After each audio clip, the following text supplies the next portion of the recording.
O Ricardo trouxe um exemplo de uma construção que está sendo feita dentro da ACAD para um projeto de lei com reflexos positivos para o setor.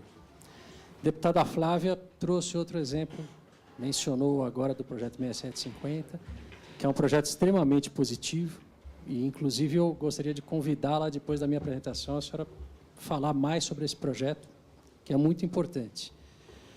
Infelizmente, ele é uma exceção dentro da quantidade de projetos de lei que hoje existem tramitando, não só no Congresso, como em casas legislativas estaduais e municipais no Brasil, com reflexo sobre o nosso setor de academias. Nós temos hoje um acompanhamento dentro da associação para rastrear esses projetos, e nacionalmente são mais de 130 projetos hoje rastreados, e aqui, nas duas casas do Congresso, nós temos 40 projetos sendo acompanhados. São 8 no Senado, 32 na Câmara. E, apesar de iniciativas extremamente valiosas como essa da deputada Flávia Moraes, do 6750, o que a gente vê é que a maioria desses projetos, dessas proposições, ela tem um efeito negativo, um efeito pernicioso, não só sobre o mercado de academias, como sobre o interesse da própria sociedade e até no interesse da política de saúde pública. Então, na minha apresentação, eu vou trazer para vocês alguns exemplos daquilo que foi colocado já por palestrantes anteriores aqui e parlamentares, e que o deputado Goulart chamou lá na primeira mesa deste nosso evento, de atrapalhamentos, né, que são colocados para o setor de academias constantemente. E são projetos que a gente tem que destacar aqui, são 5 assuntos principais que estão no Congresso hoje, que podem causar um dano irreparável, não só ao setor de academias, como à sociedade. O primeiro desses projetos, que, na verdade, é um tema, porque já existem 3 projetos tramitando na Casa, e é um tema sobre o qual acredito que vocês já tenham discutido, e a maioria de vocês conhece, são os projetos que prevêem o acesso livre dos personal trainers às academias de ginástica. Hoje, o setor trabalha com academias de ginástica que permitem o acesso de personal trainers mediante determinadas taxas, outras academias que permitem sem cobrar taxa, outras que não permitem.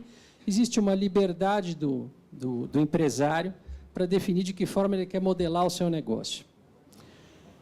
De 4 anos para cá, surgiram uma série de projetos, exatamente como esses 3 que estão tramitando aqui no Congresso, que pretendem tolher essa liberdade, que pretendem fazer com que o empresário perca o poder de gerir o seu negócio quanto à presença desses profissionais externos dentro da sua academia. Esses projetos, eles não violam apenas a Constituição Federal, e eu vou mostrar isso na sequência. Eles violam também uma lei tão relevante quanto a Constituição, que é a lei do mercado.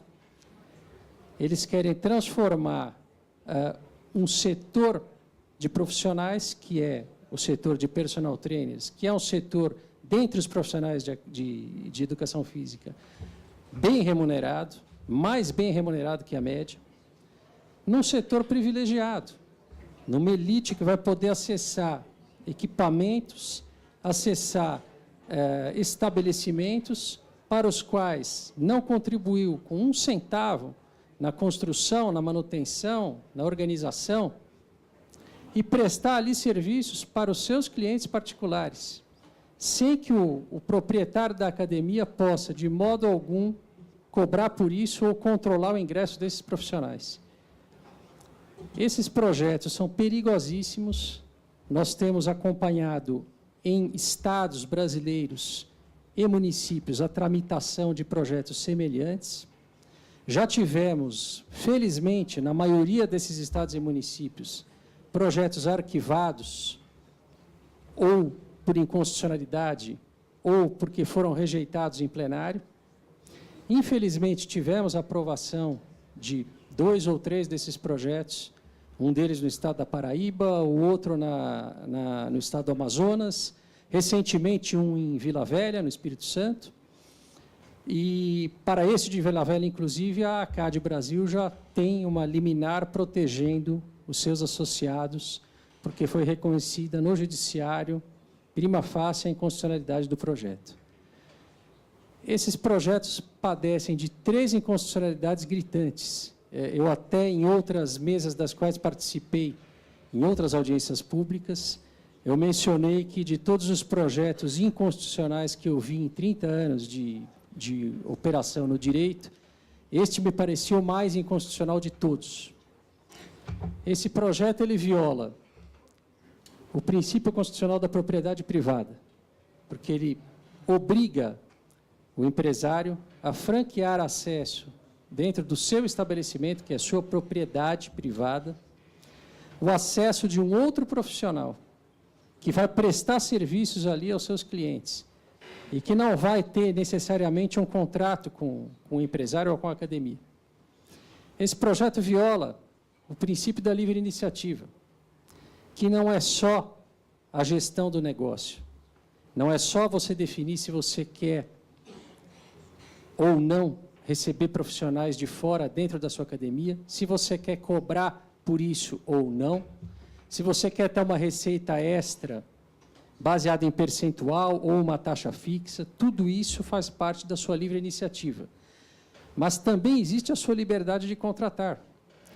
E, nesse caso, você não tem a opção de não contratar. Esses projetos de lei, esses 3 projetos de lei, eles estão, na prática, obrigando o empresário de academia a contratar com o profissional de educação física particular o acesso livre desse profissional às suas academias. Essa liberdade de contratar significa que, se você tiver um profissional que foi demitido da sua academia, muitas vezes por justa causa, e tivemos já um caso emblemático em que o profissional agrediu um cliente e foi demitido. Esse profissional, se aprovados projetos como esse, ele pode retornar à mesma academia no dia seguinte e será admitido seu ingresso para prestação de serviços a clientes dentro da academia. Além dessas 2 inconstitucionalidades gritantes, existe ainda a questão da livre concorrência. As academias hoje no Brasil têm a possibilidade de oferecer esse serviço de personal trainers aos seus clientes. Muitas delas não oferecem, algumas oferecem. Esse serviço pode ser cobrado pelas academias como algo a mais, ele está dentro da cesta de produtos, de serviços da academia. No momento em que você tem a franquia de acesso livre de outros profissionais dentro do seu estabelecimento, oferecendo o mesmo serviço que você pode oferecer, você é colocado numa desvantagem tremenda. Esse profissional não tem custo algum para estar ali. O empresário de academia, sim, ele tem todos os custos do negócio para poder oferecer esse mesmo serviço. A concorrência aí deixa de ser livre. Você está favorecendo tremendamente uma das partes participantes dessa concorrência. Esses projetos, além das inconstitucionalidades, eles evidenciam algo que já foi mencionado aqui, acredito eu, em todas as mesas, que é a tendência de intervenção do Estado no domínio econômico. Nós percebemos em todos esses projetos que acompanhamos, não só aqui no Congresso, como nas casas legislativas estaduais e municipais, um viés de interferência que é incabível num sistema capitalista como o sistema econômico brasileiro é, por força da nossa Constituição, que erege a liberdade econômica e a livre iniciativa como pilares da ordem econômica. Essa intervenção econômica, pretendendo revogar a lei de mercado, ela não funciona. Esse projeto vem sendo defendido muitas vezes como bom para o consumidor, ou bom para o personal, ou bom para ambos. Mas, mesmo que constitucional ele pudesse ser, ele não é, ele é absurdamente inconstitucional, ele não resolveria o problema do preço.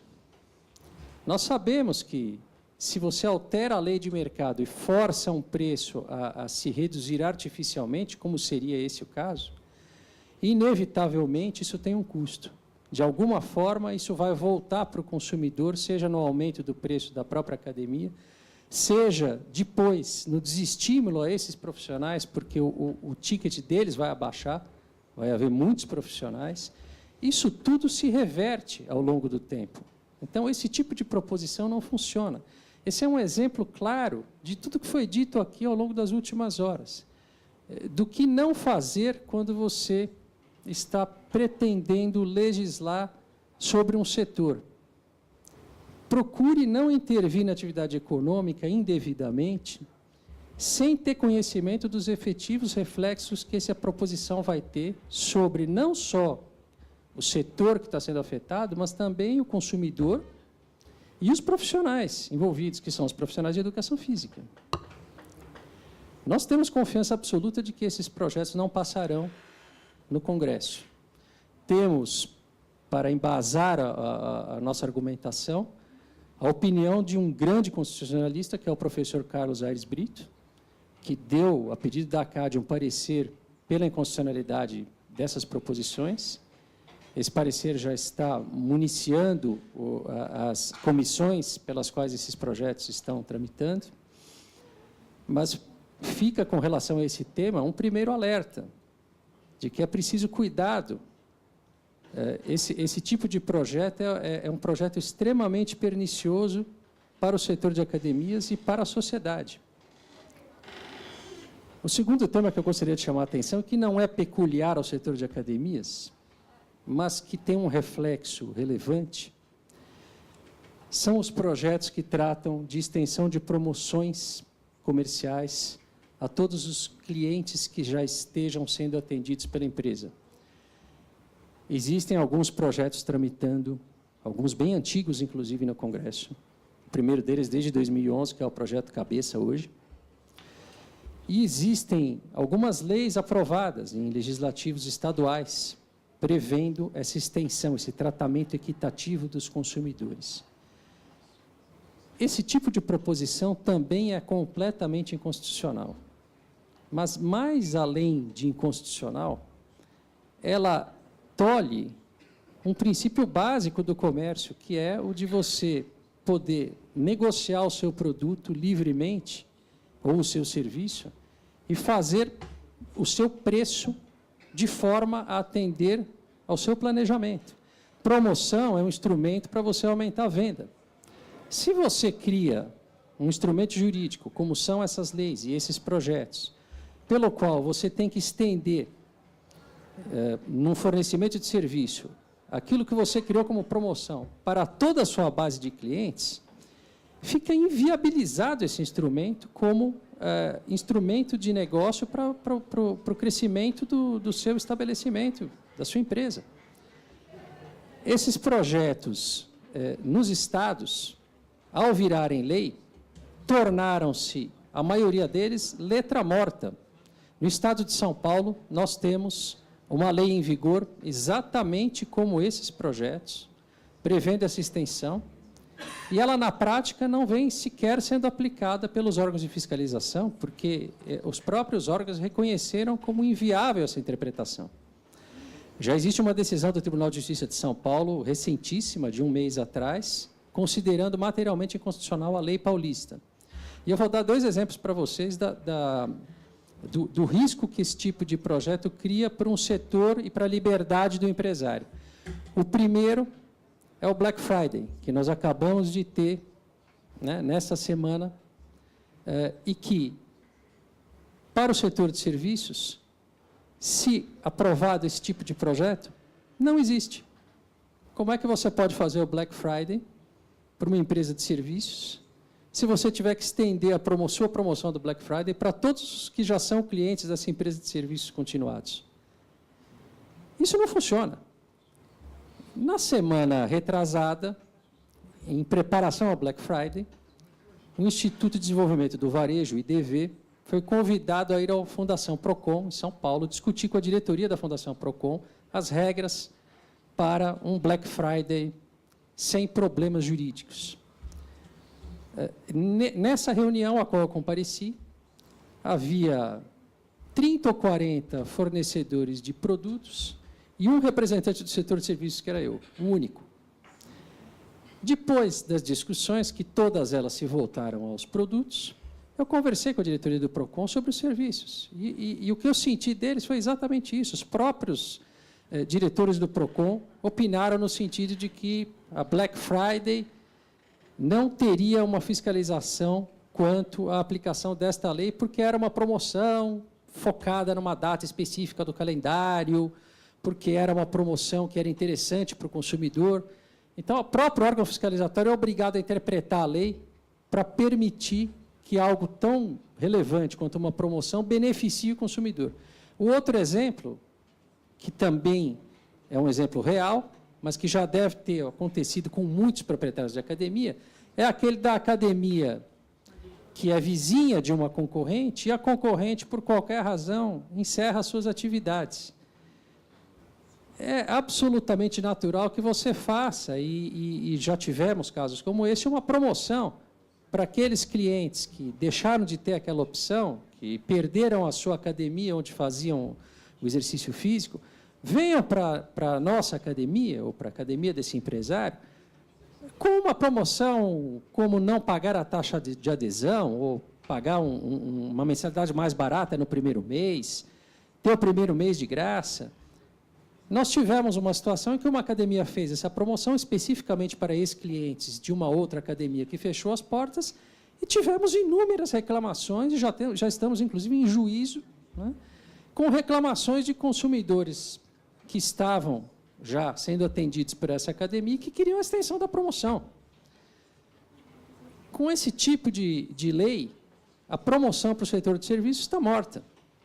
Não vai mais haver promoção comercial. Não tem Black Friday para o setor de serviços. E a academia, embora não esteja habituada a fazer Black Friday, deveria fazer. É um sucesso. Black Friday para a academia é um meio de turbinar a venda, muito eficaz. Com esses dois exemplos, a gente vai para o terceiro dos 5 temas que estão aqui no Congresso e que nós consideramos que são os mais sensíveis para o setor de academias. Esse tema já foi mencionado aqui numa das mesas. Existe um projeto de lei, que é o 4667, propondo posto médico dentro da academia e treinamento obrigatório em ressuscitação cardiopulmonar para todos os profissionais. Posto médico em academia é um absurdo completo. Você não tem médico no Brasil, você tinha o programa Mais Médicos. Como é que você pode ter um posto médico sem médico e sem enfermeiro? E se você tiver que contratar médico, obviamente você inviabilizou a academia ou inviabilizou o hospital. Não existe médico para isso. Falta médico em todos os lugares no Brasil. Vai ter médico dentro da academia. Está transferindo a obrigação do Estado para o particular. Está violando o princípio constitucional, razoabilidade. E o treinamento em ressuscitação cardiopulmonar é algo que o profissional de educação física já tem na faculdade. Todo profissional de educação física tem a disciplina de primeiros socorros ou semelhante. Está dentro da grade. Ele já é formado nisso. Vai se criar um mercado de curso de ressuscitação cardiopulmonar sem necessidade. Temos ainda projetos muito importantes sobre salva-vidas e segurança em piscinas. Esses estão bem encaminhados porque são um exemplo da atuação da ACAD. Esses projetos pretendiam exigir que todas as piscinas em academias, assim como em clubes e em outros estabelecimentos, contassem com guarda-vidas. Só que a piscina na academia ela está sendo utilizada com o profissional de educação física presente, dando aula de natação. Se você tiver um profissional de educação física presente, obviamente não é necessário você ter o guarda-vidas. O profissional de educação física já é formado para isso. Ele já tem o curso de primeiros socorros e é formado para atuar tão bem ou melhor do que o guarda-vidas. Isso, felizmente, com a atuação do nosso presidente Gustavo Borges, nós estamos conseguindo reverter e esses projetos, felizmente, sairão sem mais esse absurdo. E, por fim, nós temos alguns projetos, 3 projetos, que estão pretendendo criar piso salarial para o profissional de educação física. Vejam quais são os pisos salariais que estão nesses projetos. R$ 4.500 no projeto da Câmara dos Deputados, no 7.006, e R$ 3.740 no PLS 127 do Senado. não é preciso dizer que esses valores são completamente fora da realidade. É impossível você criar um piso salarial a fórceps de R$4.000. Não vai existir mais academia no Brasil. Esses são exemplos que eu dei do mal que pode ser feito ao setor quando não há conversa prévia para você elaborar um projeto de lei. Então, o intuito dessa apresentação é apenas chamar a atenção para a necessidade do diálogo, de que se consulte o setor, de que se ouça o setor antes do projeto de lei ser proposto. O setor está aqui justamente para prestar esclarecimento. Nós estamos aqui para mostrar ao parlamentar quais são os efeitos. A decisão tem que ser bem informada. O custo, depois que o projeto já está em andamento, é enorme. Depois que a lei é aprovada, então, é imenso. Enfim, essa é uma alerta que vai de encontro a tudo que já foi dito aqui nas outras mesas. A intervenção indevida no domínio econômico é algo que, nos projetos de lei, ele tem que ser evitado. Pedimos encarecidamente que a gente seja ouvido como setor, né? Muito obrigado.